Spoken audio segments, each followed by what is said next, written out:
Արդեն 2 օր է ողջ համացանցը քննարկում է Փարաքար համայնքի ղեկավար Վոլոդյա Գրիգորյանի սպանության սարսափելի դեպքն ու սպանության կադրերը, որոնք տարածվել են համացանցով մեկ կադրերում պարզ երևում է, որ քիլլերը վարձված է, ով եկել է կոնկրետ սպանելու Վոլոդյա Գրիգորյանին, սակայն նա կրակում է նաև Վոլոդյա Գրիգորյանի հետ գտնվող 2 անձանց, նրանցից մեկը գտնվում է ծայրահեղ ծանր վիճակում, իսկ մյուսը տեղում մահացել է։ Արդեն 2 օր է տարբեր վարկածներ են հնչում, թե ով կարող էր նման քայլ կատարել սիրված համայնքապետի հանդեպ։ Մարդիկ նշում են, որ Վոլոդյա Գրիգորյանը սիրված էր, նա պատրաստ էր մշտապես աջակցություն ցուցաբերել այն մարդկանց, ովքեր դիմում էին իրեն եւ ովքեր ունեին իր աջակցության կարիքը։ Երեք իր տանը հավաքվածները, բակում գտնվողները միաբերան ասում էին՝ նա բարի, կամեցող եւ սիրված անձ էր։ Վոլոդյա Գրիգորյանի ընտանիքի անդամները հրաժարվել են խոսել տեսախցիկների առջև։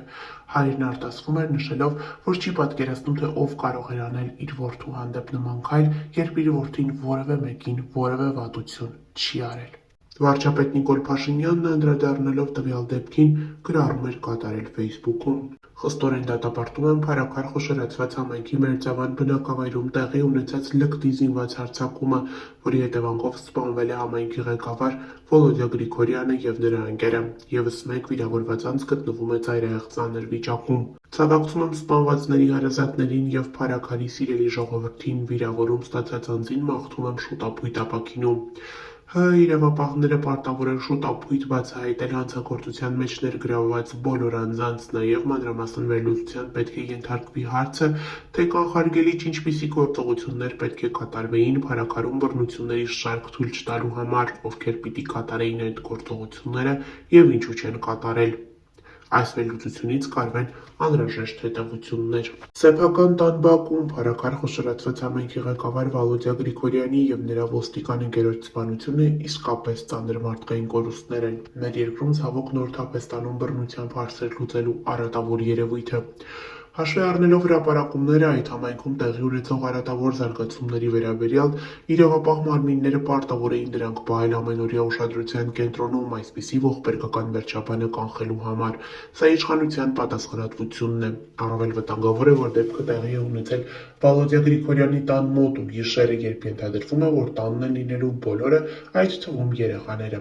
Քրեական հետապնդման մարմինները պարտավոր են ապահովել բազմակողմանի ու օբյեկտիվ, բայց հանրության համար հաշվետու քննություն եւ հնարավոր առավելագույն հանրային թափանցիկություն։ Սա հատկապես կարևոր է հաշվի առնելով նախորդ դեպքերը, երբ չի ապահովել պատշաճ հանրային թափանցիկություն ու անգամ իշխանության հովանավորությամբ հանրությունից թաքցվել են քրեական վարույթի, այդ թվում բռնությամբ ուղեկցող հանցանքների քննության ընթացքն ու արդյունքները։ Նման ցանկացած դրսևորում նշանակելու է, որ դա իշխանությունը հատուկ է անում։ Հանրային հաշվետվությունը հատկապես անհրաժեշտ է հաշվի առնելով այն, որ տեղական ընտրություններում իշխանության նկատմամբ հաղթանակ տարած Վոլոդյա Գրիգորյանը իշխանության մաս չէր կազմում եւ պատշաճ հանրային հաշվետվողականության բացակայությունը կընկալվի որպես իշխանության մեջ չգտնվող մարդկանց ու առավել ևս հանրային գործիչների անպատիժ թիրախավորում։ Ցավակցում եմ սպանության զոհ դարձած 2 անձանց ընտանիքի անդամներին ու հարազատներին, շուտ ապույտ ապաքինում եմ մաղթում դեպքի ժամանակ վիրավորում ստացած 3-րդ անձին։ Հետևյալ հրապարակումն է կատարել Արման Թաթոյանը։ Նշենք նաև, որ երեք տվյալ դեպքի վերաբերյալ հրապարակումներով էին հանդես եկել հայկական շոու բիզնեսից մի շարք ներկայացուցիչներ։ Դերասանուհի Մարիամ Ալեքսանյանը հետևյալն է գրել. «Պապանձված եմ, անդադար այս լուրի մասին ինֆոների մեջ եմ, չգիտեմ ու չեմ էլ ցանկանում պատկերացնել։ Ցավում եմ այս իրականության պատկերից»։ Դերասանուհի Անահիս Սարդարյանը, ով մշտապես ակտիվ է եւ խոսում է երկրում տեղի ունեցող այս կամ այն իրադարձության մասին, դերասանուհին հանդես է եկել տեսաուղերձով։ Ինչով ուզում եմ զբաղվեմ, անընդհատ գալիս է Վոլոդյա Գրիգորյանի այսպես նկարը աչքիս առաջ ու անընդհատ հիշում եմ, որ այդ մարդը 4 երեխա ունի, անընդհատ հիշում եմ, որ մենք ապրում ենք մի երկրում, որտեղ ոչ մեկս չգիտի ընդհանրապես տուն կհասնի այսօր թե չէ, ու մտնում ես կարդում ես իրանց գրածները, մի հատ լսեք են ասում, այս երկրում չի կարա մեկը դաժե ծեծ ուտի քաղաքական, չգիտեմ ինչ համար, լուրջ։ Բա քաղաքական հետապնդման համար չի հիմա նստած Սամվել Կարապետյանը, բա քաղաքական հետապնդման համար չի հիմա 2 սրբազան ԱԱԾ-ում։ Շուրջ, լավ, ուզում եմ հասկանամ, որ դուք մի բան ասում եք, որ քաղաքական հետապնդում գոյություն չունի, ձեզ թվում է մենք ինչ ենք, դեբիլ ենք, կույր ենք, չենք տեսնում, չենք լսում։